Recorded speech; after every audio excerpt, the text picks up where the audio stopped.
Okay, and there we have it. Gosh, what a good looking bike this turned out to be. We went the pink on this just because we've never really done a girl's bike before, and Cheryl really liked the pink, so we did that kind of especially for her. So anyway, now let's just go back and double check things, because that's really important. There's several things I want you to check before you ride this bike, and then ride a little bit and then check them again too. It doesn't hurt. Okay, number one, make sure that you did Loctite these screws and then they're snug. Make sure you wire tied the bolts down below here. Make sure they're so snug. And then double check these nuts on both sides of the shocks right here. Make sure those are snug too, those big old bolts. You don't want this to come off. Make sure these screws are tight here too. That'll keep this from rotating. Okay, and then now the most important thing of all to me is the handlebars. Make sure that when you turn the bar that it doesn't hit the switch doesn't hit the tank.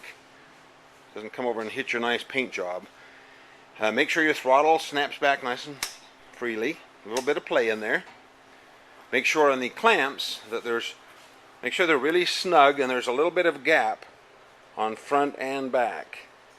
If you suck that down and they're touching here, it won't clamp as tight. So make sure there's just a little bit of gap on both sides.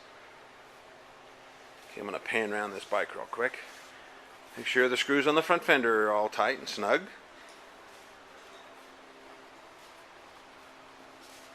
Give you a little look at the other side here. We used our retro light on this. It looks really clean and nice. We love it. Make sure your lights all work. I always get in the habit of whenever I go for a ride, I always put my hand in front of the lights just to make sure they're working, because that's really important, especially at night.